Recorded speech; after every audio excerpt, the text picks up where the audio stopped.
Good morning विद्यार्थियों।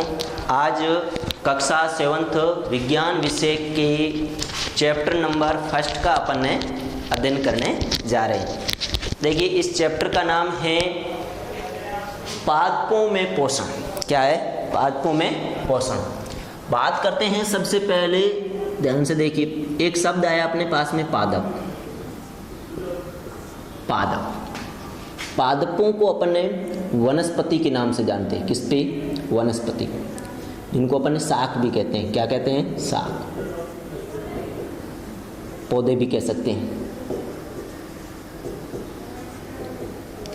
देखिए, ये पादप की बात करें तो पादप क्या है? सजीव है। क्या है?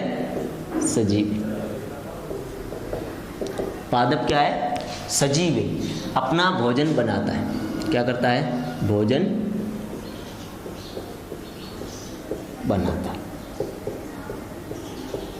अपना भोजन बनाता है और भोजन करता भी है, तो उसको बोलते हैं पोषण। उनमें पोषण होता है और भोजन बनाते भी हैं, सजीव हैं। अपन ने सबसे पहली बात कक्षा 6 में पढ़ा था, भोजन ये कहाँ से आता है। एक चैप्टर पढ़ा था, फर्स्ट पहला चैप्टर था कक्षा 6 का। तो भोजन कहाँ से आता है? अपन ने पढ़ा था भोजन कहाँ से आता है। इस चीज़ को थोड़ा सा समझिए। भोजन मिलता है पेड़ पौधों और जंतुओं से प्राप्त होता है। किससे होता है? एक तो था पेड़ पौधों से। किससे? पेड़ पौधों से। दूसरा जंतुओं से। यानी भोजन पेड़ पौधों और जंतुओं से प्राप्त होता है। अब देखिए, भोजन को विज्ञान की भाषा में एक शब्द बोलते हैं, पोषण। क्या बोलते हैं? पोषण। पोषण का मतलब क्या हुआ? देखिए, पोषण का मतलब सीधा सा होता है कि संतुलित भोजन को ग्रहण करना। किसको? संतुलित भोजन को ग्रहण करना क्या कहलाता है? पोषण कहलाता है। संतुलित भोजन को ग्रहण करना। संतुलित भोजन को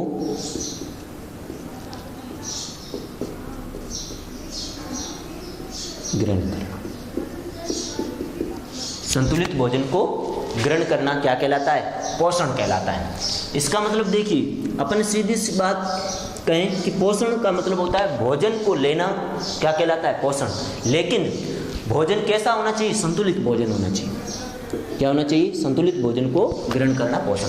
तो संतुलित भोजन कैसा होता है? तो अपन ने पढ़ा था 6 क्लास में, संतुलित भोजन का मतलब ऐसा भोजन जिसमें भोजन में सभी पोषक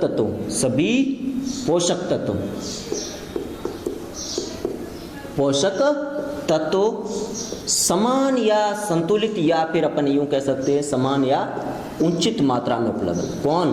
पोषक तत्व उचित मात्रा में उपलब्ध।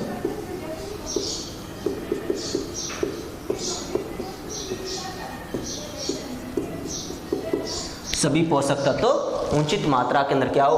उपलब्ध हो, जिसको अपन ने क्या बोलते हैं? संतुलित भोजन कहते हैं। तो यह अपने को पता चल गया कि संतुलित भोजन ऐसा भोजन जिसमें भोजन के सभी पोषक तत्व समान मात्रा में उपलब्ध हो। तो वहां पर अपन पोषक तत्व पढ़े थे। क्या पढ़े थे?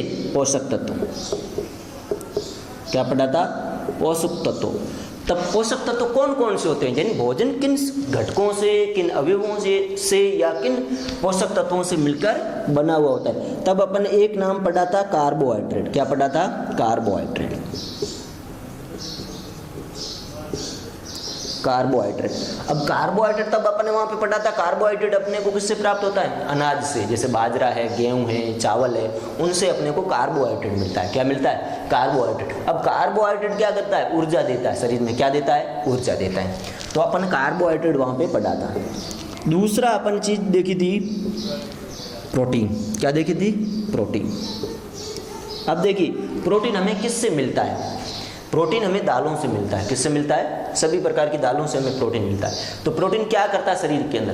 प्रोटीन क्या करता है शरीर के अंदर? शारीरिक विकास के लिए, वृद्धि के लिए, जितनी ग्रोथ होती है शरीर की ना, वो प्रोटीन के ऊपर निर्भर करती है। तो प्रोटीन का पता चल गया, पोषक तत्व हैं। कार्बोहाइड्रेट भी क्या है? पोषक तत्व हैं। तीसरे अपन पोषक तत्व की बात करें तो वसा। अपन ने पढ़ा था वहाँ पर वसा। वसा अपने को किससे मिलती है? घी से मिलती है, या फिर अपन ये कह सकते हैं तेलीय पदार्थों से मिलती है। तेलीय जो पदार्थ है, खाद्य सामग्री है, जैसे मूंगफली है, नारियल है, इनसे अपने को क्या मिलती है? वसा मिलती है। तो ऐसी बात करें कि वसा का क्या काम है शरीर के अंदर? संतुलित भोजन के अंदर तो वसा आती है, लेकिन वसा का काम क्या है? ऊर्जा का संग्रहण करना। किसका? ऊर्जा का संग्रहण करना। साथ ही कुछ शरीर के अंग होते हैं उनकी सुरक्षा करना। क्या करना? सुरक्षा करना। साथ ही उष्मारोधी की परत के रूप में भी ये वसा क्या करती है? काम करती है। उष्मारोधी यानी ठंड नहीं लगती है। और उसके बाद में एक पोषक तत्व की बात की थी अपन ने, विटामिन। क्या बात की थी? विटामिन। और विटामिन के साथ में आया था खनिज लवण। क्या आया था? खनिज लवण। ये दोनों पोषक तत्व, विटामिन और खनिज लवण। विटामिन जैसे अपन बोल सकते हैं विटामिन ए है, बी है, सी है, डी है, ई है और के विटामिन है। ये 5-6 विटामिन है जो हमें क्या देते हैं? रोग प्रतिरोधक क्षमता प्रदान करते हैं। रोगों से लड़ने की हमें क्षमता प्रदान करते हैं। जैसे कि बोलते हैं ना जूस पीना चाहिए। जूस में क्या होते हैं? विटामिन होते हैं। विटामिन क्या करते हैं? रोग प्रतिरोधक क्षमता को मजबूत करते हैं। विभिन्न प्रकार, किसी भी प्रकार की कोई बीमारी नहीं हो। मान लो कोई विटामिन ए की कमी पड़ गई तो कौन सा रोग हो जाएगा? रतौंधी रोग हो जाएगा। तो वैसे वैसे विटामिन और खनिज लवण हमें क्या देते हैं? खनिज लवण कौन कौन से होते हैं? Sodium, potassium, calcium, phosphorus, ferric, लोहा, आयोडीन, ये सभी क्या है? खनिज लवण है। अब इनकी विटामिन और खनिज लवण हमें रोग प्रतिरोधक क्षमता प्रदान करते हैं। क्या करते हैं? रोग प्रतिरोधक क्षमता प्रदान करते हैं। रोग प्रतिरोधक क्षमता प्रदान करते हैं। उसके बाद में जो लास्ट जो छठा पोषक तत्व है वो है आपके 6 नंबर पे जल। जल के साथ में कुछ खाद्य रेशे भी होते हैं, अपन ये मान सकते हैं खाद्य रेशे। अब जल का शरीर में क्या कार्य होता है? जल की बात करें तो पोषक तत्व है। जल कभी ऊर्जा नहीं देगा, ध्यान रखना, ऊर्जा कभी भी नहीं देता। पानी पीने से ऊर्जा कभी भी नहीं मिलती, इसलिए भूख कभी पानी पीने से नहीं मिटती। तो जल का काम है विभिन्न प्रकार की शरीर के अंदर जो भी क्रियाएं होती है उनका माध्यम बनना, उपापचयी क्रियाओं में, जिससे पाचन है वगैरह है, तो उनमें एक उपापचयी क्रिया की भूमिका निभाता है। उसके बाद में अपन बात करें तो जल विभिन्न प्रकार के जो शरीर के अंदर हानिकारक पदार्थ बनते हैं उन हानिकारक पदार्थों को बाहर निकालने में सहायक होता है। जैसे पसीने के रूप में हो, यूरिन के रूप में हो, तो हानिकारक पदार्थों को बाहर निकालने में क्या करता है? सहायता करता है। तो ये पोषण है ना, ये 6 घटकों से मिलकर बना होता है। कितने? 6 घटकों से मिलकर क्या बना होता है? पोषण मिलकर बना होता है। तो पोषण की क्यों आवश्यकता पड़ती है? क्वेश्चन ये भी हो सकता है, पोषण की आवश्यकता क्यों पड़ती है? बात करें पोषण की आवश्यकता क्यों पड़ती है, हो सकता है क्वेश्चन। पोषण की आवश्यकता में क्यों जरूरत पड़ रही है भोजन लेने की? भोजन हमारे शरीर में ऐसा क्या करता है? तो देखिए बच्चों, पहली बात वो क्या देगा? ऊर्जा देगा। देखिए अगर अपन भोजन लंबे समय तक नहीं करें तो अपने को भूख लग जाएगी। भूख लग जाएगी तो अपनी ऊर्जा खत्म हो जाएगी और कार्य करने की हिम्मत ही नहीं पड़ेगी। अगर सही तरीके से कार्य करना, भूखे लोगों में कार्य करने की क्षमता क्या हो जाती है? कम। जब अपने को भूख लग जाती है तो कार्य करने की क्षमता भी क्या हो जाती है? कम हो जाती है। कार्य करने का मन भी नहीं करता। इसका मतलब पोषण जो भोजन लेते हैं वो अपने को ऊर्जा प्रदान करता है। क्या करता है? ऊर्जा प्रदान करता है। दूसरा, अपन भोजन सही तरीके से लेंगे, संतुलित भोजन लेंगे तो शारीरिक वृद्धि विकास के लिए, किसके लिए? शरीर अच्छा बनेगा। ठीक है, शारीरिक वृद्धि और विकास के लिए। किसके लिए? शारीरिक वृद्धि और विकास के लिए क्या जरूरी है? पोषण जरूरी है। तो अगर भोजन सही समय पे नहीं लेंगे और अच्छा भोजन नहीं लेंगे तो क्या हो जाएगा? शरीर दुबला पतला हो जाएगा, शारीरिक विकास अच्छा नहीं होगा। तो ऐसी स्थिति में ऊर्जा प्रदान करता है, शारीरिक विकास करता है। अच्छा भोजन लिया तो तीसरा क्या कारण हो सकता है? भोजन या पोषण हमें क्या करता है? रोग प्रतिरोधक क्षमता मजबूत करता है, यानी हमें रोगों से लड़ने की क्षमता प्रदान करता है। यानी किसी भी प्रकार की बीमारी नहीं हो सकती। पोषण समय पर, सही संतुलित भोजन समय समय पर ले रहे हैं तो हमें रोग प्रतिरोधक क्षमता विकसित करता है। क्या करता है? रोग प्रतिरोधक क्षमता विकसित करता है। क्या करता है? रोग प्रतिरोधक क्षमता को विकसित करता है।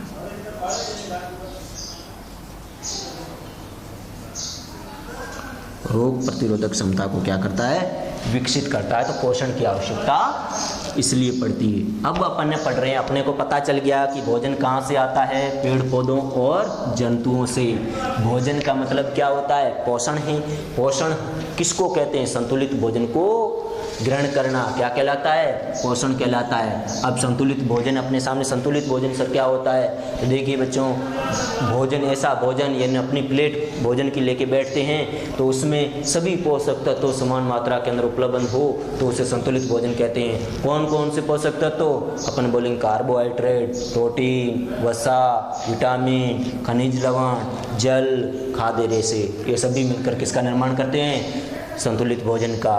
तो हमें सर कार्बोहाइड्रेट हमारे शरीर में क्या काम करता है? कार्बोहाइड्रेट हमें ऊर्जा देता है। प्रोटीन क्या करता है? हमारा शारीरिक विकास करता है, मांसपेशियों को मजबूत करता है। और वसा, विटामिन, खनिज लवण, ये सभी का आवश्यक रूप से शरीर के अंदर क्या है? कार्य है। तो देखिए उसके बाद में अपन ने पढ़ा कि पोषण की क्यों आवश्यकता होती है? किसकी?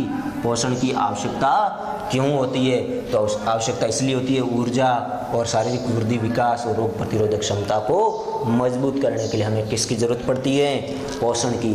तो अपन कहते हैं भोजन कहाँ से आता है? पेड़ पौधों से। किसान लोग फसल बोते हैं, फसल बोने के बाद में फसल का विभिन्न प्रकार की पूर्ण रूप से फसल के चरण कंप्लीट हो जाते हैं, फिर अपने को अनाज मिलता है।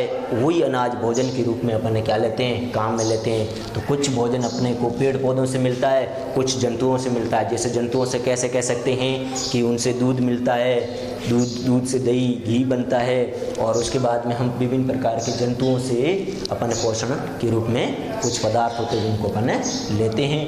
पेड़ पौधों से हम जैसे अनाज ले लिया, अनाज हमें कहाँ से मिलता है? पेड़ पौधों से। अनाज विभिन्न प्रकार का, जैसे गेहूँ है, बाजरा है, चावल है, फल फ्रूट सब्जी, ये सभी कहाँ से प्राप्त होते हैं? हमें पेड़ पौधों से प्राप्त होते हैं। तो देखिए अब अपन पढ़ रहे हैं पादपों में पोषण। किसमें? पादपों में पोषण। तो देखिए,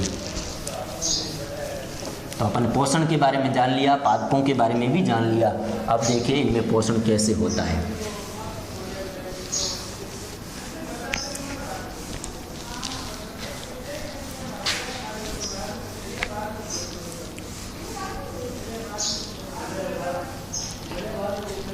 देखिए सबसे पहली बात अपने सामने आती है, एक आता पादप। क्या आते हैं? पादप। दूसरे आते हैं अपने पास में जंतु। कौन आते हैं? जंतु। जंतुओं को अपने क्या बोल सकते हैं? प्राणी। अब इसके अंदर सभी जीव आ जाएंगे। जैसे जंतुओं की बात करें, मनुष्य की बात करें, और विभिन्न प्रकार के प्राणी, जंतु, जानवर, ये सभी इसके अंदर आ जाएंगे। ठीक है ना? सूक्ष्म जीव, ये सभी इसके अंदर आ जाएंगे। अब पादपों की बात करें तो पादप विविध, सभी पादप, सभी पेड़ पौधे, सभी इसकी बात करें तो देखिए अब अपन ने बात करें पादप। पादप क्या करते हैं? अपना भोजन स्वयं बनाते हैं। क्या करते हैं? अपना भोजन स्वयं बनाते हैं। अपना भोजन स्वयं बनाते हैं। क्या करते हैं? अपना भोजन स्वयं बनाते हैं। अपना भोजन पादप स्वयं बनाते हैं, इसलिए इन पादपों को क्या कहा जाता है? स्वयंपोषी कहा जाता है। क्या कहा जाता है? स्वयंपोषी। क्या कहा जाता है? स्वयंपोषी। क्या कहा जाता है? स्वयंपोषी। अब इस स्वयंपोषी का मतलब क्या हुआ? स्वयंपोषी का मतलब अपन जाने, इसका मतलब हुआ ऐसे जीव जो अपना भोजन स्वयं बनाते हैं वो स्वयंपोषी कहलाते हैं। तो ऐसे जीव जो अपना भोजन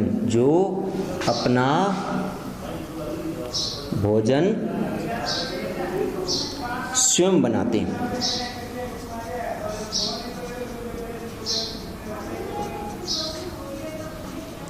स्वयंपोषी कहलाते हैं।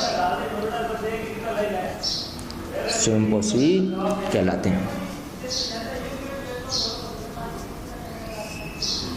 तो अपने को डेफिनेशन हो गई, ऐसे जीव जो अपना भोजन स्वयं बनाते हैं वो क्या कहलाएंगे? स्वयंपोषी।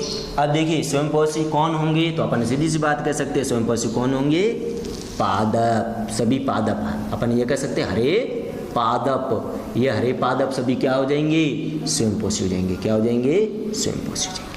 अब देखिए स्वयंपोषी होते हैं, लेकिन ये अपना भोजन कैसे बनाते हैं? अब कैसे बनाते हैं, तो इनके लिए एक विधि आती है। क्या आती है? स्वयंपोषी जो पादप पोषण, या फिर अपन ये कह सकते हैं पादप भोजन कैसे बनाते हैं। अपन यूँ कह सकते हैं पादप भोजन कैसे बनाते हैं। पादप भोजन कैसे बनाते हैं।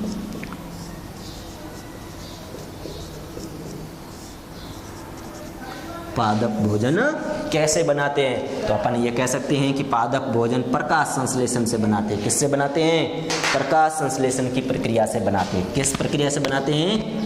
प्रकाश संश्लेषण, प्रकाश संश्लेषण की प्रक्रिया से बनाते हैं। किसकी?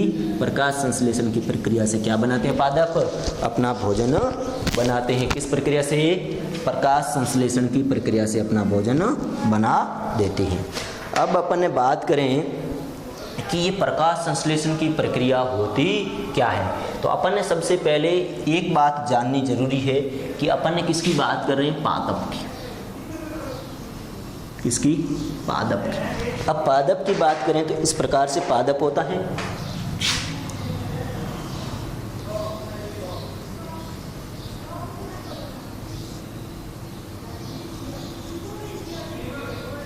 इस प्रकार से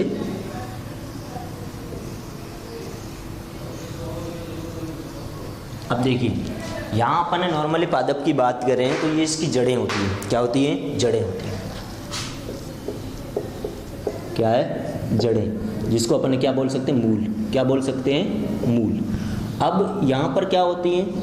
मृदा होती है। क्या होती है? मृदा, मिट्टी होती है। मृदा, मिट्टी। क्या होती है? मिट्टी। ठीक है। अब मिट्टी के साथ में क्या होता है? मिट्टी के साथ में एक तो यहाँ पर जल होगा। क्या होगा? जल होगा। दूसरा यहाँ पर क्या होगा? खनिज लवण। क्या होगा? खनिज लवण। यहाँ तक तो ये बात क्लियर हो गई। अब देखिए कि यहाँ पर अपन बात करें तो ये क्या होता है? तना होता है। क्या होता है? तना होता है। और यहाँ पर बात करें तो शाखाएं होती है। क्या होती है? शाखाएं होती है। ब्रांचेज होती है, शाखाएं। क्या होती है? शाखाएं। और यहाँ पर क्या होती है? पत्तियाँ। क्या होती है? पत्तियाँ। क्या होती है? पत्तियाँ। अपन पत्तियाँ कैसी होती है? हरे रंग की होती है। किस रंग की होती है? हरे रंग की। किस रंग की होती है? हरे रंग की।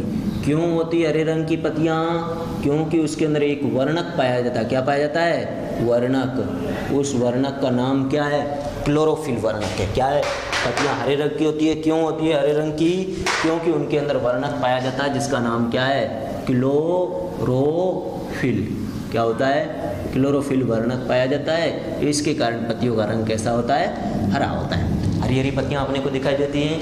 क्यों हरी हैं? क्योंकि उसके अंदर पत्तियों के अंदर एक वर्णक पाया जाता है जिसको क्या बोलते हैं? क्लोरोफिल वर्णक पाया जाता है, जिसके कारण पत्तियाँ कैसी होती हैं? हरे रंग की होती हैं। अब देखिए, अब अपन ने बात करें एक कि इसके अंदर जो पादप है, पादपों को यहाँ से क्या मिलता है? सूर्य। सूर्य से क्या मिलता है? सूर्य।